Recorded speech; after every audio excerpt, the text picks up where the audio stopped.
was wondering. Yeah, I was writing down because of the Jeep song. The question I wrote down this afternoon was: do you still have a light blue Volvo? But you do have it. Yes. I read. I do. Except I think I'm gonna have to sell it soon. Why? It's dying. It's too old. It's a 92. Okay, 12 years. Yeah, it's a bit too 13 old. years now. It's getting there, and it's 40, and it has to survive the New England winter, which is really bad. Like it gets pounded with snow every winter and salt and. But it's your tour car in the States? No. In the States we need a big van because we bring 3 people and all the equipment and stuff. But yeah, the Volvo is hung in there. Okay, and because you were writing about a Jeep song, yeah. Do you still see many Jeeps in Boston? Yes, and I still notice every single fucking time. Yeah? And you know, the ironic thing about the song is that if I hadn't written that song by now, I probably would have stopped noticing them. Yeah. But I still, everywhere I go, there they are. Because it was my question, because the first song, Good Day, I want all the details of the pain and misery that you are inflicting on the others. And my question was, are you good at breaking up? Because you wrote a Jeep song, and you wrote Good Day. Jeep song and Good Day and Truce all belonged to the same breakup. Okay. Right around the time that the band was getting together. Because you were saying... Just a fruitful breakup. Yeah? Do you still see him? The guy? Yeah? He wouldn't talk to me for about a year, because he's that sort. Which devastated me, because I'm the sort of person who doesn't, I try not to ever burn bridges, and all of my breakups have been pretty amiable and friendly. But this guy just really freaked out. He said, I can't talk to you, can't see you, I need my space.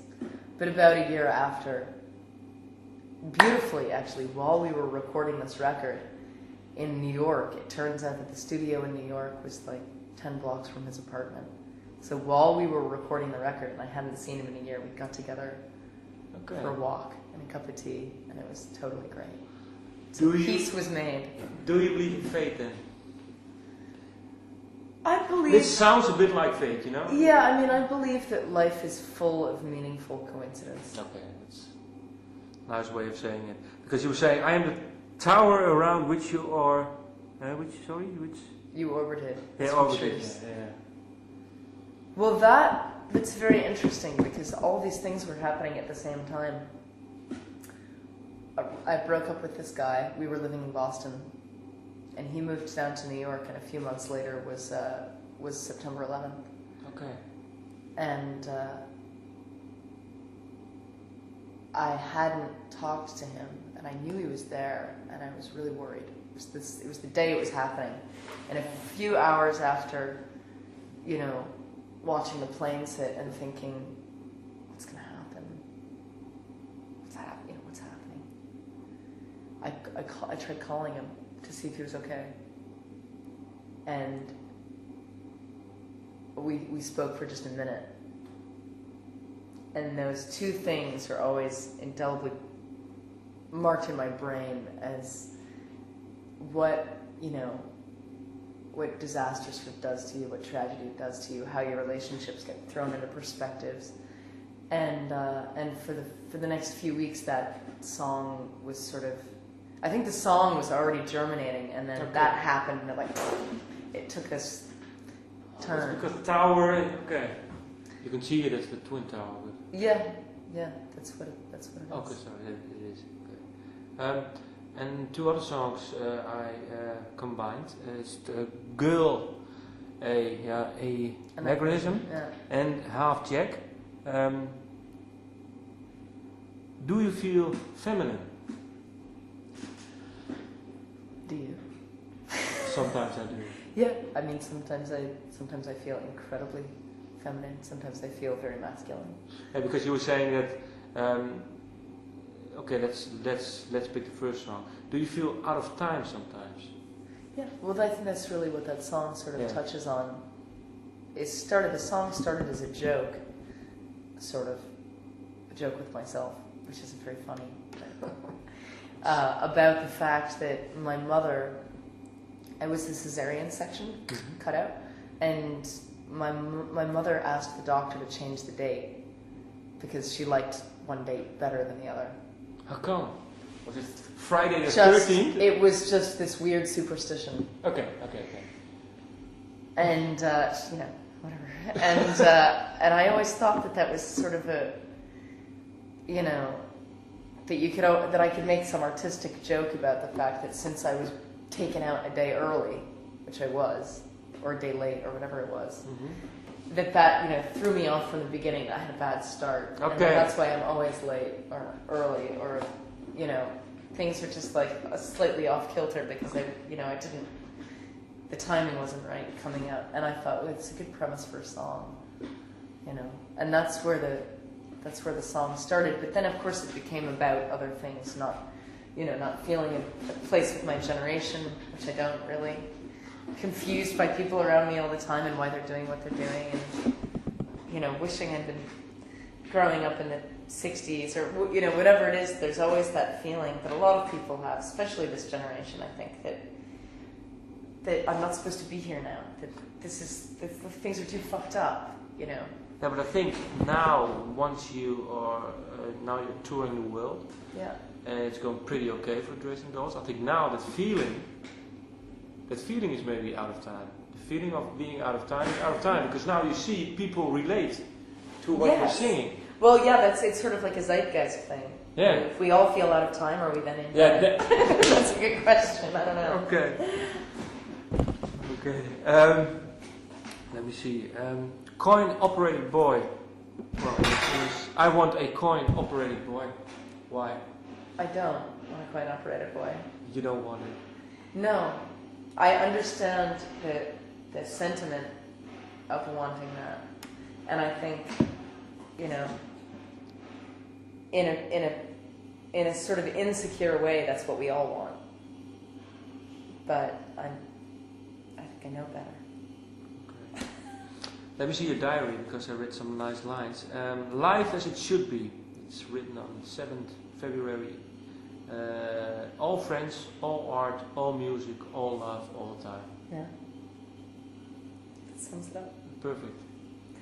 Yes, I felt that way last night, actually.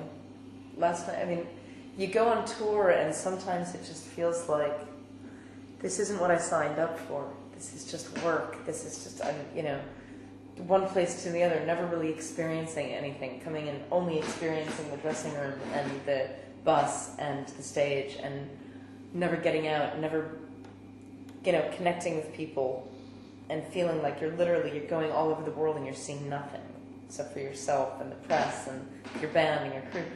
And last night, we had the night off, our first night off on tour in Amsterdam, and we came here to Melkweg and saw You Will Know Us by the Trail of Dead, the band. Mm-hmm.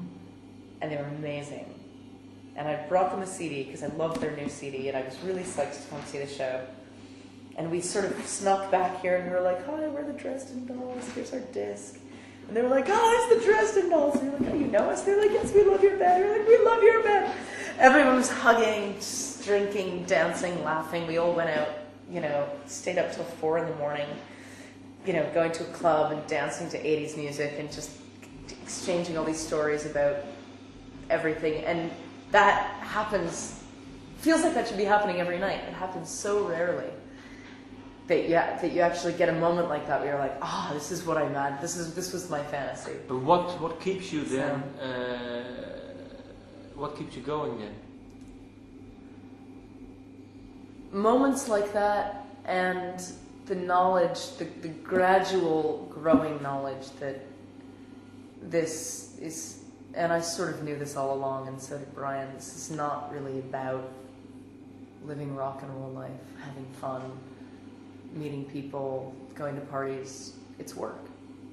It's work that we love to do. And where do you? Okay, so that. But I think then the where do you get your kicks then from? Is mainly from writing and playing? Yeah, and from, in a very selfish way, from seeing the results of our labor, especially in the form of,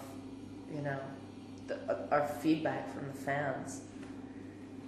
having someone coming up to us saying like you changed my life or you saved my What is the year, best thing or- then? The best thing, nicest thing, or weirdest thing you heard from someone coming up to you? Oh, I mean, Just the first thing that pops to your mind. You say, well, that's. I just got an email from a girl who was fighting cancer in the hospital, and she told me all she listens to in the hospital was the Dresden Dolls. It's shit like that. Yeah, like yeah, when yeah. you hear shit like that, you just go, okay, that's enough. That's Yeah, I need one. You need one of those in a lifetime to feel like what you're doing is meaningful, and the work that you're doing is unquestionable. You just do it. Yeah, that's it. What do you think about the closing of Café Pamplona? I'm very sad. It's my favorite Because cafe. you even immortalized it in a song. Yeah, it's He can have everything, but you want to have Café Pamplona. It's one of my favorite places on earth. Okay. Why? It's the size of this room. It has 10 tables. And where is it in Boston, I think? It's in Harvard Square. Oh, okay. It's in a little basement. It's in a house owned by this old woman named Josefina. And it's never made any money. German maybe? Or? No, Spanish. Spanish. From Pamplona. Of course. And, I think it's always been sort of like just a project of hers in the basement of this house that she lives in. And she's very old now. She's 88. She's finally like, I can't run the business anymore. I'm too old. She's selling it. I think they're going to keep it basically the same.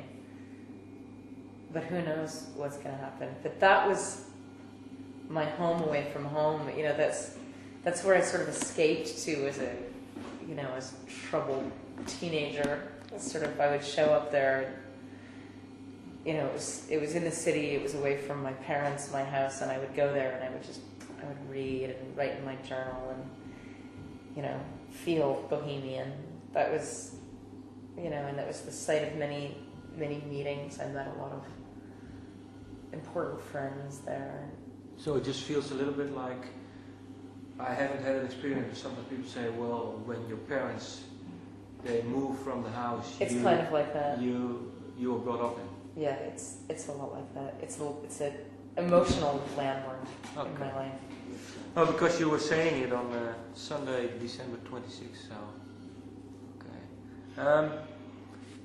Still have 3 or 4 minutes. The last time we talked about not finishing your songs, that you had some constant struggle about having some routine in your life and feeling free. Yeah. Did it change? It's getting better. Yeah? Yeah. I mean, it's painful for me to admit that really it just comes down to a question of laziness and discipline.